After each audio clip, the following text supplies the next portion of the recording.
Welcome everyone, and thank you. You can see my screen, correct? Problem is I can't see you, so that's just going to have to be okay.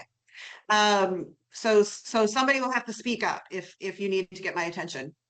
So we decided to do this 2026 Summer Spotlight kickoff because there are so many activities that happen and so many opportunities that we didn't want to overwhelm people, and we wanted to give people the time and notice to think about how you would like to participate in this year's Summer Spotlight. So on this call, we will talk through what those opportunities are. We also have, actually, I should go to the next slide to the agenda. We will also talk through, we have developed a toolkit that we will be sharing with you all for the Summer Spotlight, but also it is intended to be a living, ongoing document as a resource for fundraising and raising awareness for the Global Dare Foundation. And we are also going to talk a little bit about, we have a $10,000 challenge for this year's event. We'll share some sample fundraisers, which I think many of you already know, but we want to sort of spark some ideas for something, how you might want to do it, how to set up a fundraising page, and then there'll be time for question and answers. Susan, do you have anything to add to that? I'm excited to be here. Good to see you, John, and to be able to get people excited about the Summer Spotlight, which is an important part of what the Global Dare Foundation does each year to raise awareness and have more people become involved with the Global Dare Foundation. So thank you. Thank you. So just a reminder, I think this group is very well aware of what the Global Dare Foundation is and what our focus areas and our work is, but here is a reminder. One of the really exciting things for this year's Spotlight is we do have a $10,000 challenge match. That is, as of right now, we have set the deadline for using that match as June 1st, because we're really hoping to leverage that match for early engagement and involvement.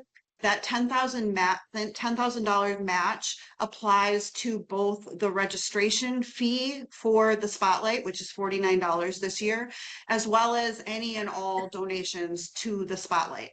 And we actually already have, we're going to talk a little bit later about John DeMarco's fundraiser, and that $10,000 match will apply to his fundraiser. That's the first fundraiser that we are considering part of this year's Spotlight event. Susan, anything to add on this one? I think we're going to have some fun challenges that people will enjoy, particularly when it comes to sharing recipes and possibly trying a 1 to 2 day diet switch to see how some of the foods actually work. And everything that we do will help raise more awareness about what the Global Dare Foundation is doing to fight Refsum.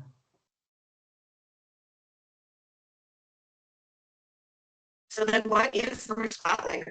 We're going to talk about that. And I'm actually going to let Susan sort of take the lead. Actually, I'll stop here. And Susan, do you mind just sharing a little bit about, because I'm new to this, Summer Spotlight past years and maybe how that has informed what we planned for this year? Actually, Global Dare Foundation has been an organization for 6 years. I joined as a volunteer probably 3 years ago, and the summer event, as we call it, each year we try to creatively name it. The summer event is designed to really get people aware of the Global Dare Foundation, especially, well, we have people all over the world, and while all of them can't join us, we are a community, and we want to build that community. So we want to make more and more people aware of what Global Dare actually does. And in doing so, we try to present some fun activities that people can get involved in to also help them start some creative fundraising of their own. Because a lot of people do want to do fundraising, they just don't exactly know where to start. Sometimes it's a birthday fundraiser, sometimes it's a 5K run, this year we're offering several different things, including the Refsum Research Panel. At the beginning and the end of our spotlight this year, we will have some wonderful information. We'll have a booth at the Foundation Fighting Blindness Visions 26 conference, which is coming up on June 12th and 13th. And then at the very end of the summer spotlight, we will have the Refsum group at the ULF conference, and we're going to be doing a research panel because the research that we're doing is the biggest interest for anyone about Refsum. Like, where are we going? We hope to have a clinical trial in 2013. How are we getting there? What are we doing? What are we learning? We're also going to update people on food testing. We have webinars from Christy and Susan giving us the latest update 6 months into our 6th year. So it's a chance for everyone to learn more about Refsum and have a good time. And hopefully we can raise some funds for our favorite organization. Our fundraising goal for this year's event is $35,000. We haven't raised quite that much for a couple of years, but we have raised 30,000. We have done 30,000 before, so we're aiming for a bit higher, but not something we haven't done before, especially since John's fundraiser has given us a nice head start. So we're feeling good about that. One thing I wanted to add related, because we actually had a lot of confusion and conversation around the Refsum Diet Challenge. And obviously there is not one size fits all here. We are hoping that members of the community identify what is comfortable and you feel confident doing. But one of the ideas that we had is, we know that particularly for social media fundraising, which has been declining over some time, but the types of fundraisers that continue to perform well are related to a challenge, whether that's an athletic challenge, which with our Move for Refsum, you could certainly do that, or you could pick your own type of athletic challenge. But with a diet, that gives us a really great opportunity to do something that is really mission connected. And so what we're asking, and you'll see this in social media and other communications, is that leading up to the start of our Refsum Summer Spotlight, which is June 11th, I believe, or June 11th or June 12th, we are going to be doing calls for recipes. We're hoping that you will share recipes that you use, that you like, that are that align with the Refsum diet, so that we can share them in hopes that people will try to follow the Refsum diet for perhaps a day, perhaps 3 days, perhaps a weekend or a week. We really are excited about that opportunity to not only challenge ourselves and raise dollars, but also to really demonstrate for people what it is like, one aspect of what it is like to live with Refsum.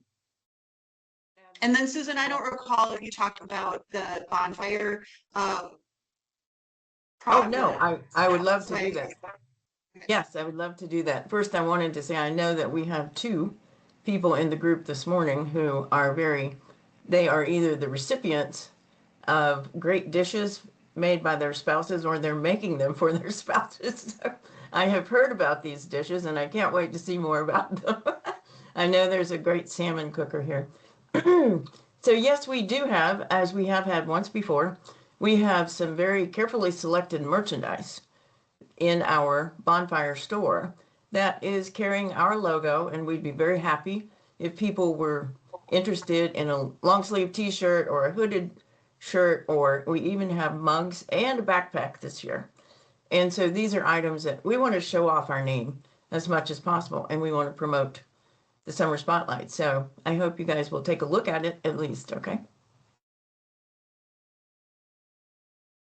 Moving on to some sample fundraisers. John is with us today, so I won't say too much about this, except that I love this fundraiser from the perspective of, it is something that John already has a passion for. And he basically combined his passion for bourbon with his passion for Global Dare and defeating Refsum. So I will turn it over to John for just a couple of minutes to share with us maybe a little bit, just kind of an overview of what your fundraiser was. And then what I'm really interested in hearing from you is, which we've asked you before, kind of your experience doing this, and whether it was harder than you expected, easier than you expected, what you expected. I'd love to hear that.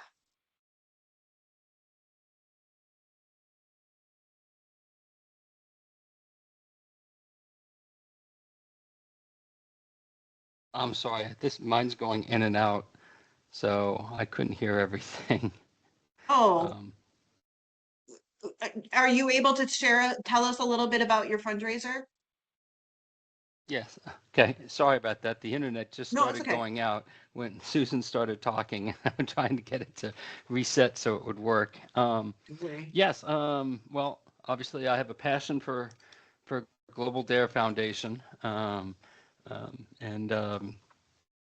I do have a passion for whiskey, all whiskey. It doesn't matter what country it comes from, as long as it's good. And I don't know if you can see behind me, but it's eclectic from many different countries, just as long as it's good. And what I did is there's one brand. It's called Rare Character, obviously Rare Disease. And I'm in a group, one of my many groups, that's called Bourbon Together. So they did a collaboration, a barrel pick, and it was called Rare Together. And I contacted the person who runs the group and said, this has to be a rare disease pick. We typically only do one charity pick a year, because every month we're always doing a charity fundraiser, doing something for a community in need, and a group in need, a family in need. There was just a tornado in Mississippi. We're helping that community. Before that, there was a gentleman in the group whose wife has cancer, and they have to go 4 states over for 4 months for treatment. And so we're helping to pay most of his stay there. And this is a collaboration of 4 different groups that are doing that, so that way they won't really be out of pocket, since he had to retire early. So, just took it and said, a lot of groups are very passionate. It doesn't matter if it's a woodworking group, a knitting group, a tea group, a puzzle group. There's a mahjong group that I know that does a lot of stuff for children's hospitals in one of the states that I visit. So you just take something that maybe someone, and you just mention it, and you'll be surprised how many people are like, wow, that's a great idea. We never thought of that. How can we make this work? And that's exactly what happened. And through it all, we ended up doing the pick. It sold out in minutes. And by the time all was said and done, we raised about $4,000 for Global Dare Foundation. I also have some other distilleries and owners and master distillers that I have met along the way that I'm in discussions with and have scheduled meetings with, and plan to just show up at the doorstep and see if we can do more of this. I've contacted numerous stores that I know up and down the East Coast, and every single store owner has been absolutely, John, would love to go get some cases and put it on the shelf and sell it, So that. The other thing is, I used to be in the specialty coffee business. So I will be talking to a couple of roasters about doing, hey, how about we do a blend for Global Dare, and won't we kick in $5 a pound for Global Dare when you sell it? Things like that. There's artists that sell ceramic mugs in the different little coffee shops around New England. And I was like, how about you talk to the artist, and let's maybe do a, collab where they make a charity mug for Refsum. We do a pound of coffee, put it together in a little basket, sell it at a slight premium. And that way, instead of doing $5 for the, we end up doing 15, where that way it's more money for, $10 for Refsum and $5 for the artist who made the mug. And, it's amazing. People who go to coffee shops, they tend to go to the same one every day. And if especially when it's a mom and pop one, you see different things on the wall, different things on a little shelf, and they sell. And people like to buy it, and people like to support local organizations and local groups, especially when there's a story connected to it. And so that's what I did with this whiskey pick. And this one happened to be a bourbon. And this one happens to be actually from a famous distillery. It's actually the oldest one that they've come out with. And yeah, so it's quite a success. And hopefully there'll be more of those coming. Yeah, that's great. Thank you, John. I think, as I said, I think that it's a really great example of how you can, when you think about doing something that's a fundraiser, it doesn't have to be something completely separate from your life. I mean, I think it's always going to be more successful if you look for opportunities that exist in your everyday life with the people that you are already connecting with.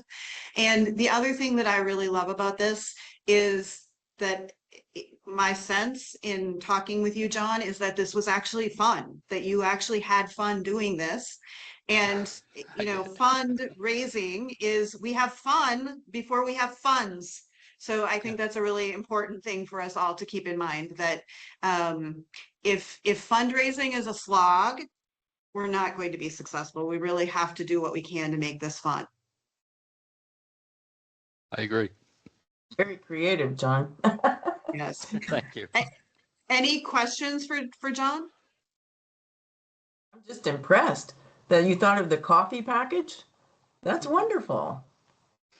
I used to drink a lot of coffee. I did not know you were a specialty coffee dealer, but that's a great idea. Yeah, What a nice package. I used to buy between $500,000 and $1.2 million a year in coffee. Wow. And this was 30 years ago. So, and I kept in contact with a few people in a few different countries, with it. So. That's great. That's great. The next one, I think everyone on this call is aware of Michael's half marathon, another opportunity for those who are into athletic events, another opportunity to use that to turn that into a fundraiser for Global Dare Foundation. We do have, as we've mentioned previously, the Move Challenge as part of this spotlight. It is open to any kind of movement at this point. And one thing that is a change is, in the past, we have called it a 5K. We removed that to hopefully introduce more flexibility in whatever distance someone is interested in doing. But we are also open to your feedback on that. If we feel that it's helpful to have that suggested distance, or it isn't. And then I'm sorry, go ahead, Susan. Okay, I know that Kirsten was very successful in the rare run in Germany. And we have the walk, run, bike, roll spotlight that we're doing this year. And as she said, we'd be happy if people gathered their friends and family, celebrated Father's Day weekend with their family, go for a walk around the lake, anything that would get people together and have a good time, and at the same time help out Global Dare. The other thing to note with Michael's fundraiser is that he used Just Giving for his fundraising page rather than Give Butter, which is what here in the US we use, and that's the main Global Dare donation page. Just Giving has benefits for those outside of the US, so we certainly want to support you through whichever platform works best for you. And then we also wanted to highlight the fundraisers that Alan has done for Global Dare. And his is not only has he done a lot of fundraisers via social media, which is wonderful, using key dates. I believe his birthday, or I'm sorry, Rare Disease Day is also his wedding anniversary. And so that's a day that he often uses for a fundraiser. Birthdays are good dates for that. We've also, I was talking with Alan about this, and anniversary dates, diagnosis anniversary dates are also a good opportunity for that. And then of course the summer spotlight. In addition to social media fundraisers, Alan has secured funding from his Lions Club. And I'm hoping that we can work with him to expand on that and connect some of our country ambassadors with local Lions clubs, and hopefully generate funding from the International Lions organization by demonstrating that we have connections. But that's another example similar to John's, where he was already a member of Lions, so it was already a community that he was part of, and he has been able to secure support and awareness of Refsum with that group. So that's another opportunity for us to think of the other groups that we're part of. Susan, anything to add here? No, I think the examples that you've mentioned, both of Alan's and of course John's, but Alan has volunteered in many, many ways in his community and therefore expanded his connections. So think of all the people that you know, think of the people that you've affiliated with, worked with, friends that you may want to be reconnected with. And those are people who would be interested in what you're doing, I'm sure. Moving on to setting up a fundraising page. When you receive, and actually you already have it in the invitation for this event, you can link to the general spotlight page, donation page. And from there, you will look for that create fundraiser. That's the button that you want to use. You will click on that button and then it will follow you through step by step. This is all highlighted. We will share this recording and these slides with you after this call. We also will share the toolkit, which we'll get to in a couple of minutes, but that has step-by-step instructions as well as these screenshots to kind of walk you through that process. So hopefully it is simple, and we, Susan and myself, are always available to help you should you run into any issues. But we really encourage you to set up a fundraising page and share it with your networks. And it just is a really great opportunity for other people to be able to be involved in this cause and this opportunity. And the other thing is that the biggest need, I think, in terms of, we have a really generous community. And one of the things Susan and I were talking about yesterday is our average gift size is quite large, considering the size of our organization. And that's wonderful. It's a testament to how committed our community is. And it's also evidence that we need a larger base of support. So, and growing our base of support is almost always easier with low-level gifts. So that's what we're looking for. If somebody wants to make a large gift, of course, we are grateful for that, but gifts of all sizes matter and all sizes are important.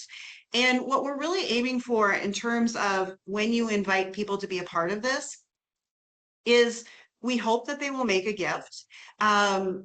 And we hope that they'll be interested in learning more about Global Dare and about adult Refsum. So yes, it is about the dollars, but it is also equally about building our community and identifying people who authentically are interested and care and want to be part of the work that we're doing.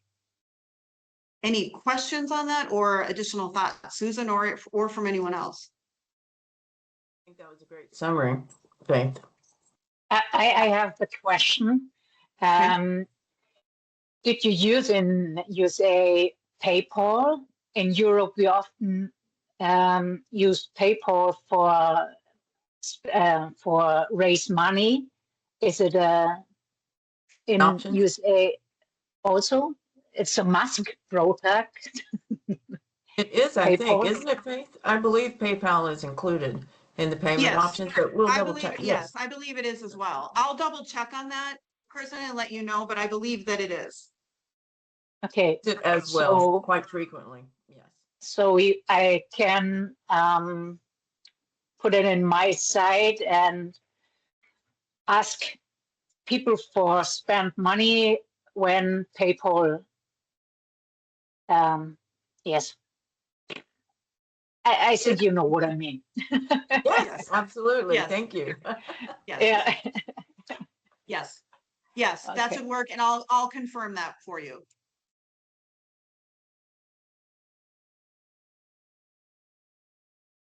So this year, we are, as I mentioned, putting together this fundraising kit. It's almost done. I have to put the finishing touches on it today, and I will get it to you tomorrow. Again, it is intended to be a resource for this year's summer spotlight, but also moving forward. It's got the same three examples of fundraisers that we're sharing with you today, and I hope that over time we will add additional samples to the fundraising toolkit. And it has logos, graphics, language, talking points. One of the things that we can do is, so Global Dare Foundation will not cover the expenses for your event, but if you're in the US and you track your expenses and give us the receipts, we can issue you a tax receipt for that amount. It would be considered an in-kind donation. But that is an opportunity if you're in the US and you do have expenses related to your fundraiser, we can at least get you a tax deduction for that if you're in the US. The toolkit will also have frequently asked questions and some sort of checklists for events and fundraisers. Susan, anything to add here?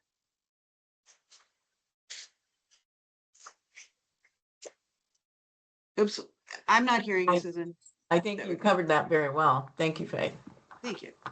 Thank you. I just love all the praise you're giving me this morning, Susan. This is great. We all need it. Any questions about the toolkit at all? Very thorough to me, and should make it a Yeah, lot I think- easier. Yeah. I hope so. I hope so. I mean, I definitely recognize that it will improve over time as we learn and we get questions, but I think it will give us it'll give us a good starting point. And if people do questions, that will help us simplify it in the future.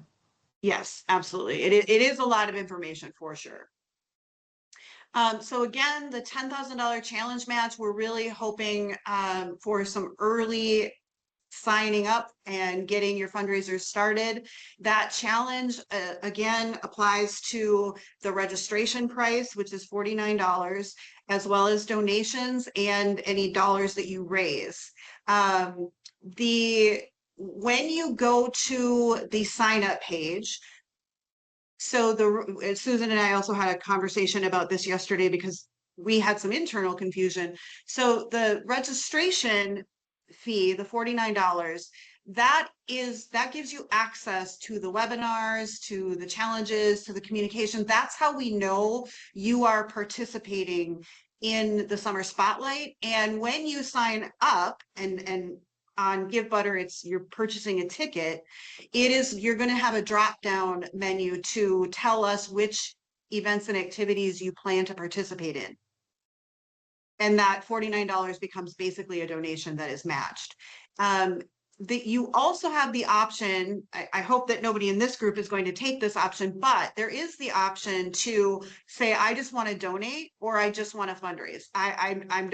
I'm not going to attend the webinars, or I'm not going to participate in the challenges, but I do want to donate, or I do want to fundraise. In addition to the $10,000 match, we are offering anyone who donates or raises $500 or more will have the opportunity to choose a food for testing. Of course, there are some restrictions on what can be chosen, but we are hoping that is a fun and valuable opportunity for folks to have a input into which foods are next tested. And then, of course, this slide sort of summarizes what we've talked about in the various opportunities. Susan, anything to add here? I hope people take advantage of it too. I hope that we all decide on ways that could be easy to share and to bring our friends and family into it. It doesn't have to be hard. I think sometimes people are worried it will take too much time, but it can be quite simple. Mhm. And as we talked about just a few minutes ago, keep the fun, keep that fun there. Don't forget about the fun. I mean, that's really important. It really is about building community and solidarity and fun before we get to the funds.